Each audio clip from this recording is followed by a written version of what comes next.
قسە باسی زیاترەکەین لەسەر ئەو کۆبوونەوەی یاخۆت 44مین کۆبوونەوەی ئەو کۆمیتەی کە شوێنەوارە جیهانیەکان هەڵدەسەنگێنێ و دواتریش تۆماری دەکات لە لای خۆیان و ئێستا کە ناوچەی هەورامانی تەخت کەوتۆتە ناو شوێنەوارە جیهانیەکانەوە ئێمە قسە باسی زیاتر دەکەین بە میوانداری زۆر بەڕێز قوتبەدین سادقی مامۆستای زانکۆ کە بەڕێزیان لە سنەوە ڕاستەخۆ لەگەڵماندان. بەڕێز قوتبەدین سلااوت لێبێت، سوپاس بۆ ئامادەبوونت لە ڕێی تۆشەوەمەوەی پیرۆزبایی خۆمان لە سەرجەم برایانی هەورامی ناوچەی تەختیش بگەێنین. ئەمێ بزانم گرنگی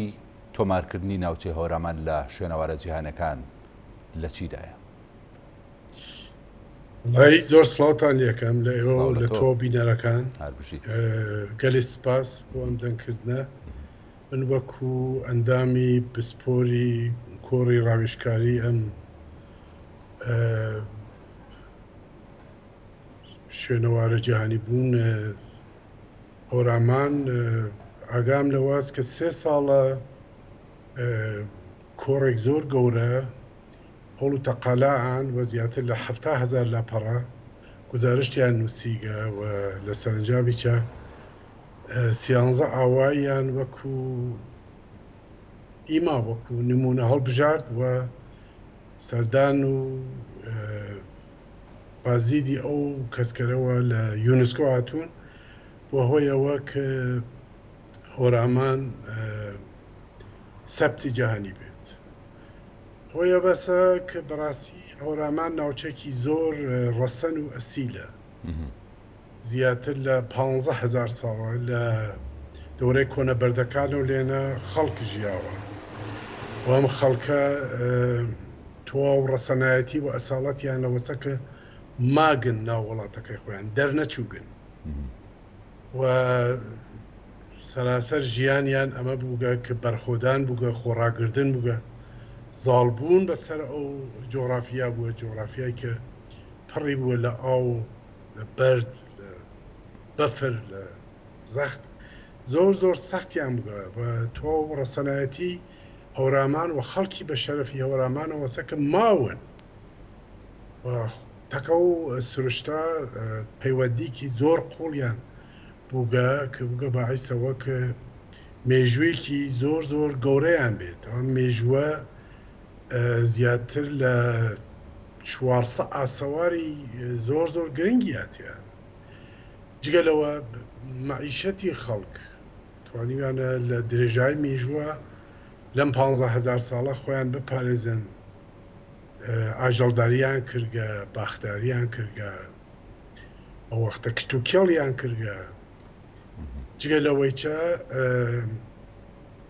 توانیگیانە بە سەنعەت، بە دەستکرد و بە زانست خانوویان دروست کرد، ماڵیان دروست کردگە. ئەو وەختە جۆڵاییان بووگە، جیروبەرگیان دروست کرد، کەوشیان بووگە، کڵاشیان دروست کردگە و توانیگیانە بە زانستی کە هەسیان گیاناسی بکەن و زۆربەی لە دەوا و دەرمانەکان کۆن بناسن. یعنی ئەساڵەت و ڕەسەنایەتی هەورامان فقط بەوە نییە جلوبەرگەکان لە بەریانەیە شمشاڵێ لیان ئینەوەسە کە زاڵ بووگن بەسەر و سروشتا توانیگیانە خۆڕا بگرن و خۆیان بپارێزن حتا ئەم جارە، حتا ئەم کاتە. کەواتە پاراستنی ئەو فەرهەنگ و کولتورە مێژوویەش فاکتەرێکی بەهێزە بۆ ئەوەی کە هەورامان بچێتە ناو لیستی شوێنەوارە جیهانیەکانەوە. بەڵێ بەڵێ زۆربەی لەو شتیانە قەورسانە، ئەشکەوتە، نازانم قڵاز، پردە، جادەس، فرەفرەیەک نەخشگەرێک هەست لەسەر بەردەکانەوە کە دەرەژایی مێژووە. یعنی بەڕاستی ئەو فەرهەنگە کۆنە کە لە هەورامانە بووگە هۆیەوە کە ئیمڕۆ بەناوبانگ بێ لە تەواو کوردستانە، لە تەواو ئێرانە، لە تەواو ڕۆژهەڵاتە.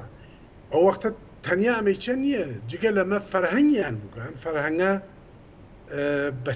بەشێک گەورەی ئوستورەکانە، ئاینەکانە، ڕەسم و یاساکانە، وەک نەورۆز، وەک شەوچلە، وەک پیشاڵیار، وەک مەراسم گومسا. یعنی ناویان یاگە بەڕاستی بەرژەوەندی فەرهەنگی، بەرژەوەندیە فەرهەنگیە هەورامان. ئەم بەرژەوەندی فەرهەنگیە تەنیا شاخ و داخەکان ئەوەکان نییە، کشتوکێڵەکان دیە، ئاژەڵەکان دیە، فەرهەنگە. زوانە ئەدەبیاتە یعنی توانی گیانە کۆنترین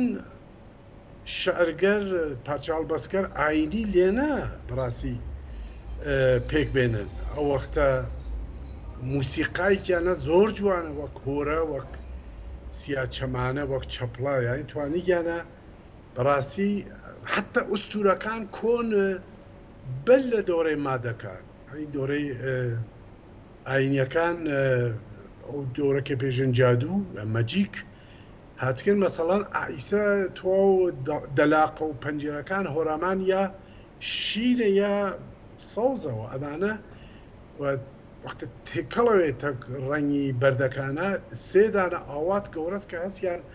هەم سەوزە و گیایان فرە بێ ئاژەڵیان و هەم بەڕاستی ئاویان فرە بێ یعنی فەرهەنگی زۆر زۆر کۆنیان است و جێگەی شانازیە بێژگە لەمە لە درێژای مێژووە خۆڕابەردانیان بگە خۆگردریان بوو لە بەرابەر تۆ و دوژمنە گەورەکان وەک ئاشووریەکان یعنی توانی گیانە بوێسن حتا بازی جار شکەسی چیان خواردگەوە لێ لە سەرەتا سەربەر ساتێک لە دەرەوە و لە فەرهەنگ و لە زوان و ڕەگەز خۆیان ڕاستی دفاعیان کردووە. زۆر باشە مامۆستا ڕۆڵی زانکۆکانی ئێران چی بووە لە بەجیهانی ناساندنی ئەو کولتور و مێژوو و فەرهەنگە کۆنەی ناوچەی هەورامانی تەختدا و ڕۆڵی حکوومەتی ئێرانیش چی بووە لە گرنگیدان بەو ناوچەیە؟ وڵی بووگە یعنی هەمە گجۆرێ یارمەتی بووگە وەلی بەڕاستی بەل لە گشت هیممەت و پیاتی هەورامیەکان خۆیانە ئەوە سە کە توانم پێتان بێژم مەسەڵەن لە ئاینێکیانەت بەناو ئاین مێری پێژن کە مهریە و دین مهریە لە واقع میترائیسمە حتا بۆ ڕێکخراو ناو دیەکانیان بۆ مە خۆیان بپارێزن و کۆمەلگاکەی خۆیان ئیدارە بکەن هاتکن مەراسمێکیان بووگە بۆ هەڵبژاردن ئەندام شۆرا هەزاران ساڵەوە پێش نایم ڕۆژ یعنی ئەمە تۆ ئەسەلمێنێ کە بە درێژایی مێژوو لەم وڵاتە ئەم خەڵکە فەرهەنگیان بووگە ئەم فەرهەنگیانە تەنیا زانست و سەنعەت و ئاین و ئەدەبیات نەوگە بەڵکە جۆرێ دیموقراسیچ بووگە جۆرێ بەڕاستی بایەختان بە کەسایەتیگەر حتا ژنیان تیا بووگە وەمە چکۆڵێک نییە ڕاستەکەیت گەرەکە یەک ئینسجامێک کەس یەک دەستی کەس یەک ڕەسەنایەتی کەس کە تاقانەس یعنی ها لەبین ئینسانە ها لەبین فەرهەنگە ها لەبین سروشتە ها لەبین ئاژەڵداریە ها لەبین موسیقا و ئەمە کردیە شتێک تایبەتی کە ئەلعانەشی ئەمە وەکو سەرمایەکی جەهانی وەکو نازانم گەنجینەیەک فەرهەنگی تایبەت بیپارێزی و ئەزانم کە 3 ساڵ بەڕاستی خەڵک گروهێک زۆر زۆر بسپۆر و زانا هەوڵ و تەقالەیاندا من لە بوار ئوستورۆ فەرهەنگە و یارمەتیم داغی دکتۆر حەمعەلی سوڵتانی لە بوار مێژوو فەرهەنگی و کاریان کرد ئاینەکان کاریان کرد توانیمان بەڕاستی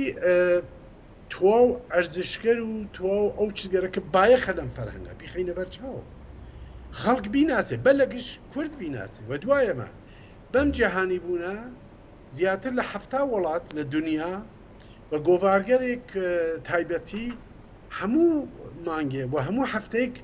ئاگادارەوەن کە بە سەرهاتێ مەچەس هاینە چ قۆناغێکە زۆر باشە مامۆستا وەکو دوپرسیاری خۆ ئاراستەی بەڕێستانەکەم یانی چی بکرێت بۆ ئەوەی کە ئەم مەرتەبەیە و ئەم ناوبانگەی کە چۆتە لیستی شوێنەوارە جیهانیەکانەوە بپارێزرێت و دیوێکی دیکەی پرسیارەکەشم ئاخۆ پێشبینی چ خزمەتێکی جیهانی دەکەن بەو ناوچەیە وڵی بەر لە گشت هۆراغانەوە کوردە ناسێنێ وڵاتەکەمانە ناسێنێ خەڵک تێگەی لە تۆ دنیاکی ئێمە کین چ شارستانیەتێکمان بووگە چ توانایگەرێکمان هەست چ جوانیگەری سروشت و ئەمانمانە هەست و ئەمە ئەتوانێ بێتە هەم هۆیەوە بۆمە ئەم ناوچە بپارێزین چونکە مدرنیتە بەداخم تۆزێ بێ ڕەحمە ئەتوانێ بە کارگەری وەک سەد و نازام چگەری تەکنۆلۆژیین ڕۆژ ئەمانە تێک بات گەنجەکان هەڵخڕنێ بڕۆن بۆ جێگایك تر بۆ کار و ژیان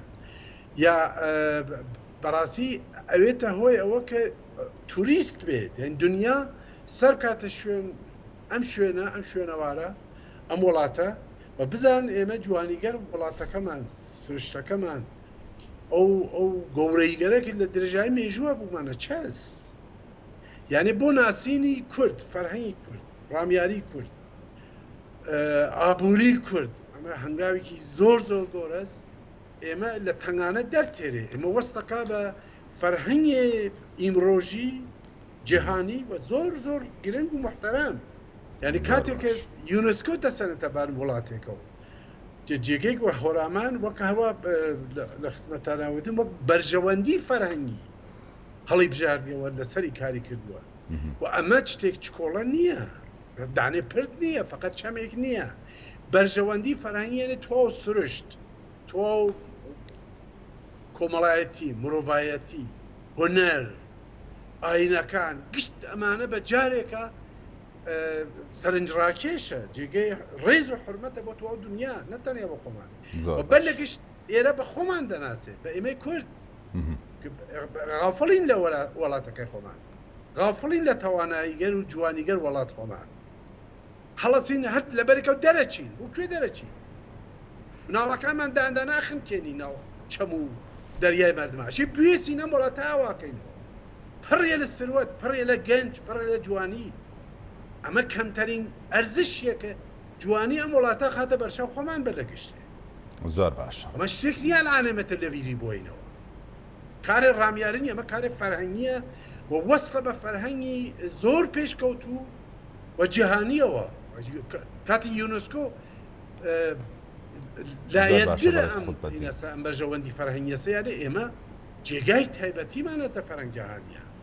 بۆشی وڵاتمان بەجێ بێرین دەرچین مناڵەکانمان بکوژین ببینی ئابایکەینەوە ئەم گشتە جوانی و سروەت و گەنج و معدەن و ئەمانیاتە ئەمە ئەوەڵ نەتیجەی بە نەزەر بن ئەوەسە زۆر باشە مامۆستا سوپاس لە بەرکەمی کات ناچارم کە وتە بە نرخەکانت پێ ببڕم هەڵبەتە بە پشتیوانی کەسانی دڵسۆزی وەکو بەڕێستان هەموو شوێنە کوردیەکان بە جیهان دەناسێنرێن سوپاس بۆ بەڕێز قوتبەدین سادقی مامۆستای زانکۆ کە ڕاستەوخۆ لە سنەوە لەگەڵمانە بوویت.